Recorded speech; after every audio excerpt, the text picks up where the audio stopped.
Hello, my name is Skeltoz and welcome to Skeltoz Prints. This is the introductory video for the channel and where I'll be homing all my 3D printing content. You might know me from other avenues of YouTube such as gaming or automotive, but only here will be 3D printing content as it is something that I've started doing a lot more recently and I wanted to start posting videos about it because it's kind of exciting about the things that I've been working on.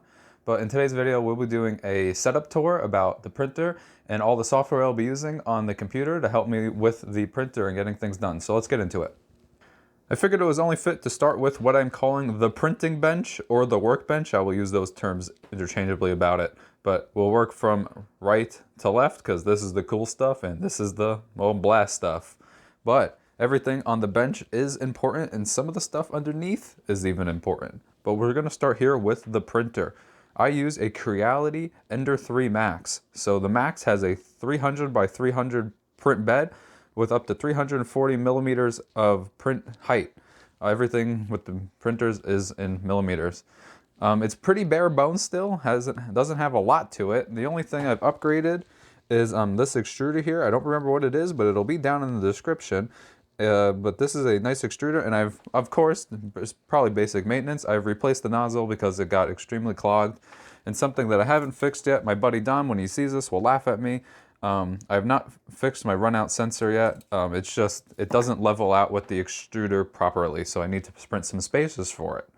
But it's pretty much set in stone the way it is. I haven't really touched it much, and don't really plan on doing anything else to it. And of course, you know, these little zip ties to keep the filament hose, you know, up and out of the way. But moving on to this little guy here, some of you might know what this is. This is a Raspberry Pi. Mine's in a case. I got a nice little case for it. So inside is the Raspberry Pi 4. It's an 8GB RAM version, and use it to run Octoprint. On the Octoprint, I have plugins such as Octolapse, which is why I have a camera set up and a ring light, because I do time-lapse every single print that I do. Even the fails get time-lapsed because that's how Octolapse is working. But the camera here is just some On camera, I think it's called, On from Walmart. I hope to upgrade this soon, once I upgrade, obviously, this camera that I'm holding, which is my phone in my hand, to something a little bit better. But right now, it's working for what I need to do. Anything else about the Raspberry Pi? It has a 64GB just SD card in it to kind of run it all. I have it hooked up to the Ethernet, hooked up micro USB to the printer, and it's just plugged in via USB-C to a power strip that's underneath the desk. I don't want to say pretty simple because it was quite a task for me to set this up, but it is a nice controller to have. I will show you more about the Octoprint later in the video. Just going on to the left. This is just a mat that I have to keep some 3D printing projects on, so it's not right on top of the wood. But so it's an old mat, I gotta replace it. I got some of my tools here. I got the scraper, the pliers. I will talk about this, but this is an air pump for my filament bags. Pair of pliers, I always gotta keep that on hand. And then recently I've been having to change my E-steps and kind of dial it in, and this is the only ruler that I own that has millimeters on it. Or millimeters that I can read, I should say. But anyway, that's not that important. Just some things that I have: compressed air, isopropyl alcohol, paper towels, obviously writing implements to get things done. I have a little whiteboard above because it helps with doing math, as you can see on it. That's what it's being used for. And then recently I added this, which is just my three bin tools holder, I guess.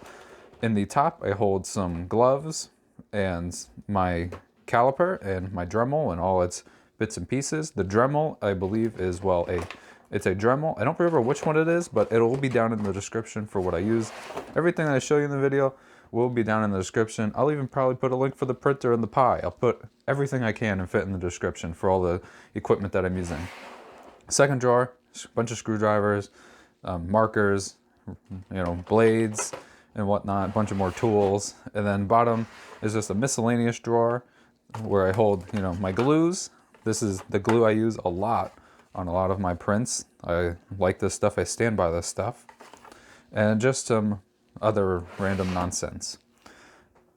So, on to another important part of this. These are normally underneath the bench, which I'll show you. don't laugh at me. This is a disaster under here if you could see it.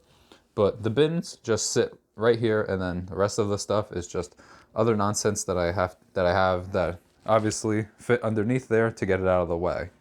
And then my corner of packing material because I ship stuff out once in a while. But just to talk to you guys about the filament that I stand by, thank you to my buddy Dom, is the Overture PLA. This, I believe, is just a box of white, but I stand by this filament. It comes nicely packed. I like it a lot. I've been using it for, I'd say, a couple months now, and it all prints really well. I have different kinds of it. This is just plain white. Over here, I have their silk filament, which you'll see in a later video. This is really nice stuff. I like the way this stuff prints. These are actually good. This is a good example of it. I have a Benchy that I printed in kind of their pink. Really nice filament. But I stand by this Overture filament. It's really, really good. You can get it on Amazon. I'll put those links down in the description. I've been getting all of it on Amazon, but I also just have a bunch more of it in this bin. We're going to open this bin because I want to show you these cool little baggies that'll also be in the description. None of this stuff is sponsored, maybe one day, but these baggies are really cool. I got to pump some air back out of some of these, but these are just Ziploc bags pretty much that you can pump the air out of, and that's why I have the air pump here. These are just really good. It helps keep the moisture out, and when you order this, I think it's a bag of 20 kits. It comes with humidifier strips, and it even comes with those silica pearl bags. And then I just keep them in 32 quart Sterilite bins. As I grow more, I'm sure I'll get bigger bins, but for now, these bins hold between 6 and 8 rolls of filament, so it depends how you pack them. But what we're gonna do is I'm gonna sit down and record with some OBS of my Octo print with Octolapse, and I want to show you what a slicer program I use as well. Okay, to start, I want to show you my Octo print with, I guess, Octolapse and whatnot. This is my Octo print. It's really helpful to have. You can see a lot of different things, such as the temperature on here, as well as things like the controller, which is the camera. You can see what it is doing, as well as obviously the control does a lot more. It has the feed rate, the tool auto homing and whatnot, turning on and off your fans. The G code viewer, I don't know much about. I haven't used it much.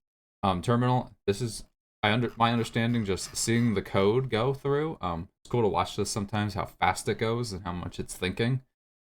I've never used this time-lapse tool because I have Octolapse. Octolapse is a nice install to have. You can see everything here that gets worked on and just download it. Obviously, if you have it set up right. I will not be doing setup videos on the Octoprint and Octolapse. I could try and answer questions down in the description, but I still don't understand it 100%, so I don't feel confident on making a video on it for you guys. I would definitely go watch some other videos. And I'll even try and put some links down in the description if you see this and you have questions on your Octoprint or Octolapse. But I definitely will not, at the moment, be showing you guys how to set this up, but it is a helpful tool to have. Some other plugins I have are calibration settings, camera settings. This helps with different, obviously, camera settings and whatnot, with the focus, saturation and whatnot. Calibration settings I haven't played much with, but I think it has imported some of my settings from the printer, and well, these look pretty good. Firmware check, I don't believe that's a plugin. The Octolapse, here it is. And then this cool thing, Themify. If you have Discord, it takes Octolapse from a light mode. It takes it to a mostly dark mode. It themes it like Discord, which is awesome. And obviously it actually has other themes too. Let's just look at a couple others really quick. I'll probably be using this one. The Discord one is cool though.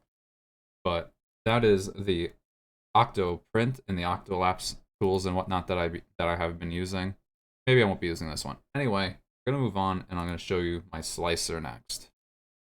Okay, just to keep it simple, I use Cura. It's awesome. I used to use the Creality slicer, and sometimes it had me pulling my hair out. I've been using the Cura slicer for almost the entirety of my work, doing everything. But I like the way this is set up. There's a lot more videos on it, I feel like, and I know people that use it that have been able to help me dial in settings with it and learn more about it. One thing I would say when using this, listening to this for informational. I have to update this pretty often because I don't update it enough. So I think this, I don't remember what version this is, but I think it's 4.2 or somewhere abouts there. But this slicer, Octolapse the Octoprint / Octolapse are the two programs that I've been using a lot to help me get through the 3D printing process in the world and get all my cool projects done that you guys will see soon. Stay tuned. There's something cool coming in the next video. But before we end the video, I just want to thank you guys for watching, and I hope you enjoyed today's video. Stay tuned for more videos. There's a lot of actually printing videos coming soon with some time lapses, cool projects we're working on, and there's more other news that's related to 3D printing. You guys might be able to get some work done by your boy Skel. So stay tuned, and I hope you guys enjoyed today's video, and I'll see you in the next one. Peace.